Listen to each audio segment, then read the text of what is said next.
Pemirsa, kita lanjutkan diskusi kita pro kontra Soeharto pahlawan nasional. Sekarang saya ke aktivis angkatan 98, Edi Girsang. Ya Bang. Silakan, apa pendapat Anda usulan Golkar agar Presiden Soeharto dijadikan pahlawan nasional? Oke, terima kasih Bang Karni. Yang terhormat, ini terus terang banyak senior-senior saya, juga Mbak Sukma, kawan-kawan saya. Kita harus melihat, menempatkan Pak Harto ini jangan subjektif ya. Bukan dia sebagai pribadi, karena dia memimpin negara. Dan saya mau menempatkan bahwa bukan karena suka atau tidak suka atau dengan rasa benci. Dan bukan karena rasa dendam. Tetapi kita mau menempatkan beliau pada fakta sejarah. Peristiwa 98 adalah sebuah fakta sejarah yang tidak bisa kita pungkiri bersama. Perdebatan yang tadi muncul sebelum saya, itu sampai kapanpun tidak akan pernah bisa kita selesaikan. Tetapi sebagai sebuah fakta sejarah, banyak tuntutan. Pada saat itu munculnya gerakan-gerakan yang menentang kembali Orde Baru yang dipimpin oleh Pak Harto, dan terbukti 98 Pak Harto tumbang. Pak Harto turun, desakan itu memaksa dia untuk menyampaikan pidato politiknya terakhir kali. Yang perlu diingat Bang Karni, kami teman-teman 98 itu ada tuntutan besar. Pertama adalah turunkan Pak Harto dan mengadili Orde Baru. Yang kedua adalah meminta penghapusan KKN dan Dwi Fungsi ABRI. Dua ini sudah dilakukan, Pak Harto sudah turun, pengadilannya belum. Dan yang ketiga adalah pembubaran Partai Golkar. Ini fakta sejarah yang dulu kami sampaikan di dalam peristiwa 98 tersebut. Sebagai sebuah fakta sejarah tentunya, peristiwa ini ingin memunculkan rasa keadilan bagi perjalanan bangsa ini.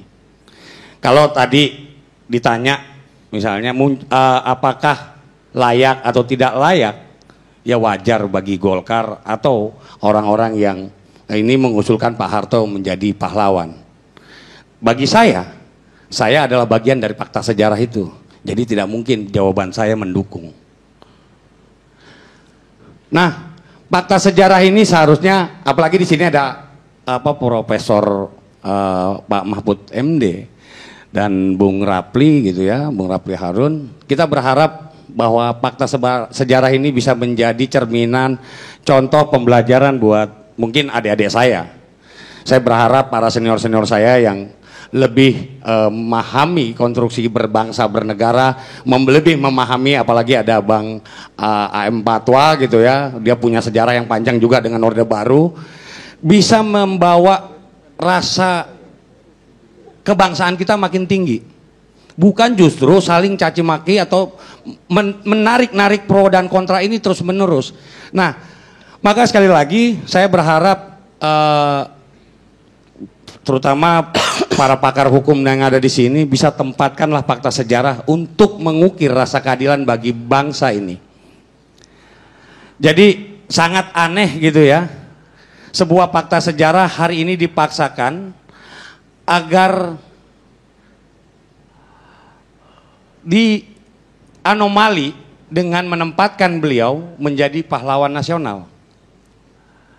Saya jadi curiga, ada apa sebetulnya ya? Kalau bahasa Kementerian Sosial tadi kan diendapkan, ini kayak kita mau melakukan fermentasi kan, bingung kita diendapkan dulu berapa lamanya, atau jangan-jangan memang takut gitu untuk menyatakan Pak Harto jadi pahlawan atau bagaimana? Itu kan pertimbangan, tetapi sejarah objektif bahwa pada saat itu tidak bisa kita pungkiri, gerakan rakyat yang masif dipelopori oleh mahasiswa memaksa dan meminta Pak Harto untuk turun sebagai Presiden Republik Indonesia. Tetapi banyak orang yang lupa, tuntutan itu tidak berdiri sendiri. Untuk itu kami juga meminta untuk mengadili kroni-kroninya, termasuk pembubaran Partai Golkar. Hari ini kita berdebat, tetapi di dalam TAP MPR, ya, produk dari reformasi, kebetulan tadi Abang Da sudah menyampaikan ikut terlibat, kita bersyukur, semoga bisa menjelaskan ini secara rigid. Pasal 4 itu menjelaskan, ya, semuanya termasuk penyebutan konkret nama Pak Harto. Yang sampai hari ini tolong Anda bacakan, orang kan di rumah nggak ingat lagi. Ya, upaya pemberantasan korupsi pasal 4 ya, TAP MPR 11 tahun 98. Upaya pemberantasan korupsi, kolusi dan nepotisme harus dilakukan secara tegas terhadap siapapun juga. Baik pejabat negara, mantan pejabat negara, keluarga, kroninya ya, maupun swasta atau konglomerat termasuk mantan Presiden Soeharto dengan tetap memperhatikan prinsip praduga tak bersalah. Itu jelas. Ya, itu kan pernyataan TAP MPR itu sendiri bagi saya normatif. Sampai hari ini pun itu harus berlaku. Bahwa pemberantasan korupsi siapa saja, termasuk presiden yang sekarang pun tidak harus Jadi dilindungi. begini Bang Karni, saya mau bilang bahwa Pak Harto jangan dilihat sebagai satu sosok personal. Nggak mungkin dong. Saya aja jadi, kalau saya bikin event atau bikin kegiatan, atau contohnya Bang Karni lah menyelenggarakan ILC, ini kan nggak mungkin sendirian. Sukses Bang Karni sendirian. Tidak mungkin tanpa teman-teman yang lain yang ada di sini. Artinya pemahaman kita pada saat itu makanya tegas, turunkan Pak Harto dan pengadilan terhadap kroni-kroninya. Pertanyaan selanjutnya adalah, ada apa setiap saat ingin menggulingkan pada saat sebetulnya ya kita sudah mulai menata kembali dan tidak lagi mempersoalkan keadaan orde baru dan orde lama. Kita mau maju ke depan. So tiba-tiba ada saja sentimen-sentimen tertentu memunculkan lagi isu-isu pencalonan beliau. Ini justru saya kadang jadi bertanya. Ya mungkin atau hanya ingin menyenangkan atau apa, atau memang faktanya ada sebetulnya sesuatu yang tersembunyi. Nah, ini yang akhirnya ke depan ya, bangsa kita terus ditraumai oleh kontra dan mendukung. Sementara ya anak-anak muda, mungkin teman-teman saya di belakang itu mungkin melangak melongo karena perjalanan sejarah bangsa ini kan tidak pernah clear disampaikan kepada generasi berikutnya. Jadi saya mau bicara ya sebagai fakta perjalanan keterlibatan saya pada peristiwa 98, dan itu tidak ada yang bisa pungkiri. Bahkan tiba-tiba dulu orang yang paling setia sama Pak Harto mencaci maki Pak Harto kan jadi aneh. Kenapa? Karena mereka tidak bisa lagi menahan arus deras gerakan rakyat pada saat itu. Mungkin itu Bung Karni. Jadi terakhir ya, kita juga harus menempatkan posisi ini bukan jadi polemik bangsa, tapi tempatkanlah beliau sebagai mantan presiden, tidak lebih dari itu. Terima kasih Pak Karni. Baik. Pak Lizard, apa tanggapannya? Ya, saya melihat bahwa seorang pahlawan nasional itu kan harus dilihat apa sih jasanya bagi kemerdekaan bangsa dan dalam rangka mempertahankan kemerdekaan. Dan banyak saya kira perdebatan itu karena menjadikan seorang pahlawan nasional ini sekarang ini adalah satu keberpihakan politik. Kadang-kadang ada orang yang tidak mempunyai sama sekali kaitan dengan usaha untuk merebut kemerdekaan atau mempertahankan kemerdekaan secara fisik. Oleh karena itu harusnya pahlawan nasional itu memang dibatasi pada orang-orang yang mempunyai jasa yang konkret di dalam sejarah gitu ya. Jadi kalau misalnya terus-menerus mungkin kita akan menjadi negara dengan pahlawan nasional yang paling banyak. Kalau pahlawan saya kira bisa banyak dari bidang kebudayaan, di bidang olahraga dan sebagainya. Tapi pahlawan nasional saya kira harus dibatasi kepada mereka yang berjuang secara fisik merebut kemerdekaan dan mempertahankan kemerdekaan. Nah, kalau kita berbicara tentang sosok pahlawan nasional, saya kira banyak kontroversi. Sebagai contoh, bertahun-tahun yang namanya Safrudin Prawira Negara, itu pemimpin PDRI, Pemerintah Darurat Republik Indonesia, juga ditolak. Jadi berbicara tentang pahlawan nasional ini bicara selera juga, selera zaman. Dan selera zaman belakangan itu karena mungkin terjadi reformasi, akhirnya tokoh seperti Safrudin Prawiranegara yang bertahun-tahun diusahakan untuk menjadi pahlawan nasional, termasuk Pak A.M. Fatwa dan Pak Natsir juga, itu akhirnya menjadi pahlawan nasional. Setelah melalui berbagai rangkaian seminar dan sebagainya yang merupakan prasyarat untuk menjadi pahlawan nasional itu, meskipun selalu ada pertentangan, karena mereka dianggap sebagai tokoh yang juga terlibat di dalam PRRI, Pemerintah Revolusioner Republik Indonesia. Tetapi akhirnya menjadi pahlawan nasional. Karena memang tidak ada orang yang sempurna, tidak ada orang yang luar biasa menjadi orang yang sempurna di Republik ini. Pasti ada kelebihan dan ada kekurangan. Dan biasanya orang-orang besar juga bisa dinilai, ya kelemahannya juga ada, mungkin besar juga, tetapi jasanya tidak bisa dipungkiri. Saya melihat tokoh seperti Pak Harto itu, kalau kita melihat ke belakang, saya kira Pak Harto itu berjasa terutama pada waktu periode 48-49. Ketika terjadi agresi militer yang kedua, ya, tanggal 19 Desember tahun 1948, itu secara de facto dan de jure dinyatakan Republik Indonesia itu cease to exist, sudah tidak ada lagi. Sehingga Van Royen, perunding di New York ketika itu mengatakan Indonesia sudah tidak ada lagi. Tapi berkat adanya pemerintah darurat Republik Indonesia, Pak, yang dipimpin oleh Safrudin Prawiranegara, maka Indonesia masih ada. Dan di samping itu ada gerilya Jenderal Sudirman, dan ada satu peristiwa yang sangat penting menjadi bahan, yaitu 1 Maret, serangan umum 1 Maret tahun 49. Serangan Maret 1949, walaupun hanya pendudukan 6 jam di Jogja, itu menjadi bahan bagi para diplomat kita, perwakilan kita yang ada di New York ketika itu, L.N. Palar, Charles Tambu, Sumitro Joyohadikusumo, Sujatmoko, itu menjadi bahan untuk perundingan dan perdebatan dengan Van Royen. Dan ini menjadikan Indonesia masih eksis, selain ada, sekali lagi, pemerintah darurat di Sumatera, dan juga gerilya Jenderal Sudirman yang merupakan bagian dari pemerintah darurat Republik Indonesia ketika itu. Karena Soekarno-Hatta sudah ditangkap. Soekarno-Hatta ditahan oleh Belanda, dibuang ke Prapat, kemudian ke Bangka Belitung, ke Menumbing. Jadi sudah ditahan.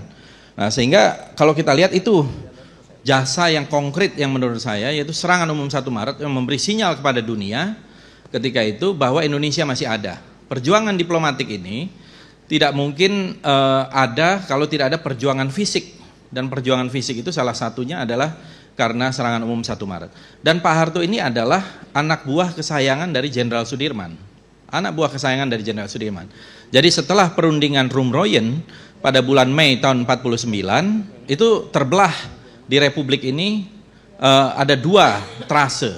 Satu adalah trase Bangka. Trase Bangka ini Soekarno-Hatta. Kemudian ada PDRI. Nah, untuk kemudian setelah pasca perundingan Rumroyen itu terjadi rekonsiliasi, maka diutuslah sejumlah tokoh. Bung Hatta berusaha untuk mencari Safrudin Prawiranegara, tapi waktu itu sampai ke Kutaraja, tidak berhasil karena ternyata sedang berada di Kabupaten 50 Kota, tepatnya di Padang Jopang ketika itu, di Kabupaten 50 Kota.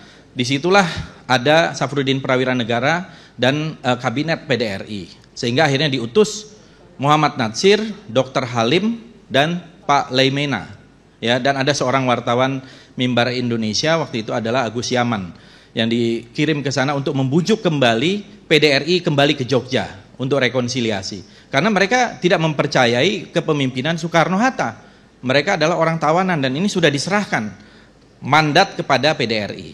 Begitu juga Jenderal Sudirman ketika itu, menurut kesaksian Pak Rosihan Anwar, ya, Jenderal Sudirman juga menolak untuk kembali ke Jogja pada mulanya untuk melakukan rekonsiliasi pada sekitar bulan Juni tahun 49. Karena kok bisa terjadi perundingan Rumroyen, orang yang berada dalam tahanan kok bisa berunding, padahal ini sudah diserahkan kepada saya kira PDRI. begini, yang berkaitan ini historis, ya berkaitan dengan Soeharto saja ya. Justru itu, saya terakhir ini, lebar. Pak Harto adalah orang yang berhasil membujuk Jenderal Sudirman untuk kembali ke Jogja. Pak Harto adalah orang yang dikirim oleh Soekarno-Hatta ketika itu untuk membujuk Pak Dirman kembali ke Jogja. Jadi kalau kita lihat ada dalam foto itu yang dipotret oleh Mendur bersaudara, itu ada pelukan antara Jenderal Sudirman dengan Bung Karno ya di Jogja pada tanggal 13 Juni tahun 49. Itulah Juli maksud saya 49, itulah salah satu jasa juga bagaimana Pak Harto melakukan rekonsiliasi di antara tokoh-tokoh termasuk Jenderal Sudirman dengan Soekarno-Hatta, sehingga akhirnya kembali ke pemimpinan elit ke situ. Kecuali di Jawa Barat waktu itu yang tidak dikirim delegasi adalah kepada Kartosuwiryo yang menguasai secara de facto wilayah Jawa Barat ya, yang akhirnya kemudian mereka mendirikan Negara Islam Indonesia pada tanggal 7 Agustus 49. Jadi saya kira satu sekuen dalam sejarah ini sangat layak menempatkan Pak Harto mempunyai jasa yang besar. Nah, mungkin masalah timing inilah yang selalu menjadi perdebatan. Jadi Anda lebih melihat sejarah ketika perjuangan fisik ya? Iya. Bukan ketika Presiden Soeharto menjabat jadi presiden. Saya kira harus melihatnya kepada perjuangan fisik. Ya, kalau kita menilai orang-orang yang tokoh-tokoh yang ada sekarang ini adalah kepada perjuangan fisik mereka di masa lalu. Oleh karena itu Pak Kasman Singodimedjo, Ketua BKR yang pertama, bukan yang pertama dan pendiri BKR, Badan Keamanan Rakyat, sangat layak menjadi pahlawan nasional. Karena tanpa yang namanya Kasman Singodimedjo tidak akan ada ABRI, tidak akan ada TNI. Walaupun kemudian belakangan dia terlibat mungkin ya, dan ini perlu dikaji di dalam PRRI. Gitu. Jadi menurut saya kita harus melihat apa jasanya. Ya, karena kalau kita balik lagi ke 45 sampai 50, banyak sekali yang harus kita kasih pahlawan nasional. Justru sejauh mana perannya? Mohon maaf ya, tapi kalau kita lihat ada beberapa pahlawan nasional, saya tidak mau menyebut nama, yang sudah dijadikan pahlawan nasional, secara historis perannya tidak jelas. Bagaimana menurut Anda perannya Presiden Soeharto ketika dia menjadi presiden? Apakah layak jadi pahlawan atau tidak? Saya kira lepas dari pro kontra dan ada kelemahan-kelemahan, apa yang dilakukan oleh Pak Harto jasanya sangat besar. Inflasi yang diterima oleh pemerintah Orde Baru di awal luar biasa, ratusan persen, hanya dalam waktu singkat diubah. Dan saya kira ada literatur misalnya, kemiskinan absolut pada tahun 1975 itu sampai 75% dan berhasil diturunkan menjadi 11%. Ini yang mengutip ada Joseph Stiglitz, pemenang hadiah Nobel Ekonomi.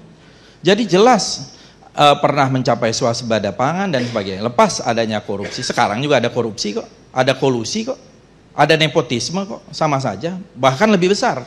Utang luar negeri aja sekarang ini lebih besar dibanding yang lalu. Ya, jadi apa hebatnya, gitu ya? Kalau kita lihat bagaimana inflasi di zaman itu yang bahkan terjadi devaluasi dari 1.000 menjadi Rp1.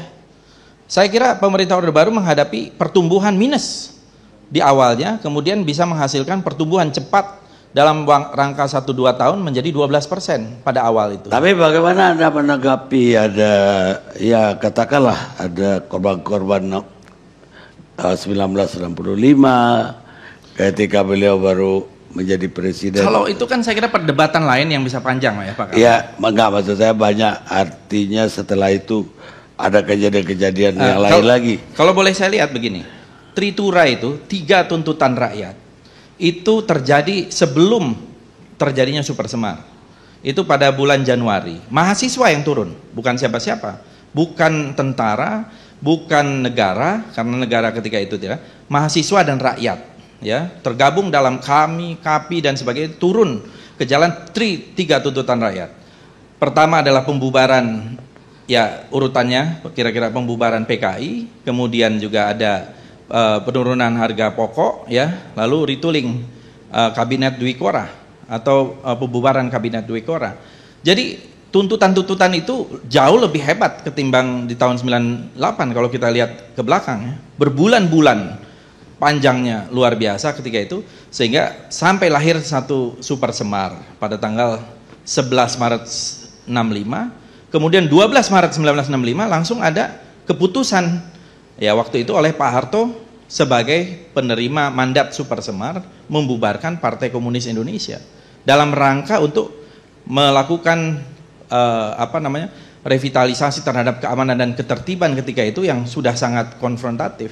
Nah, kalau kita lihat apa yang terjadi yang sekarang ini diperdebatkan soal pembantaian itu, saya kira ini perdebatan yang lain.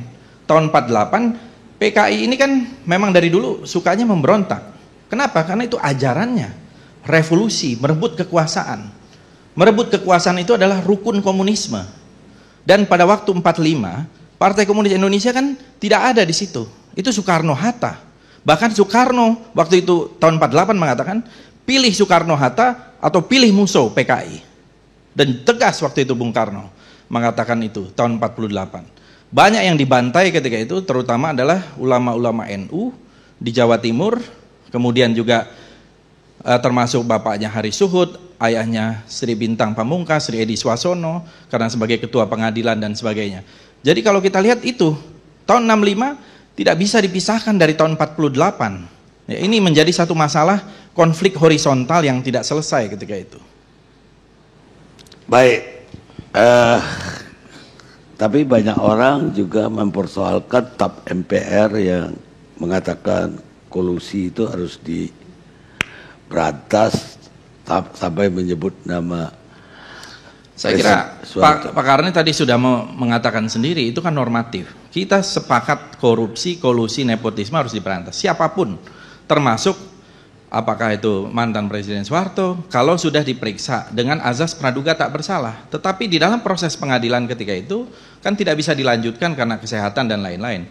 Saya ingat sekali, saya pernah mewawancarai Pak Harto tahun 2007, dan saya kira pernah dinyatakan juga, kalau ada hartanya yang ada di luar negeri, silakan cari tanda tangan, pasti akan ketahuan kok. Kalau ada akun, apalagi sekarang ada Panama Papers, atau akun yang disembunyikan, kalau ada pasti ketahuan. Silakan diambil oleh negara. Ketika itu saya ingat sekali pernyataan Pak Harto seperti itu. Dan sampai hari ini tidak terbukti. Lain dengan Marcos yang ada di Filipina. Kalau Marcos itu jelas, ada kok. Tidak mungkin misalnya kalau ada dugaan itu disimpan di Swiss Bank atau di mana, sampai hari ini tidak dibuka akunnya berapa nilainya. Karena memang menurut saya memang tidak ada. Ini yang saya kira kita harus fair kepada fakta dan data yang ada gitu. Baik. Jadi siapakah yang layak disebut sebagai pahlawan? Pada akhirnya kamuslah yang menentukan siapa pahlawan dan siapa yang penjahat. Josh Wedos, produser Amerika. Kita rehat. Pikir ke sono.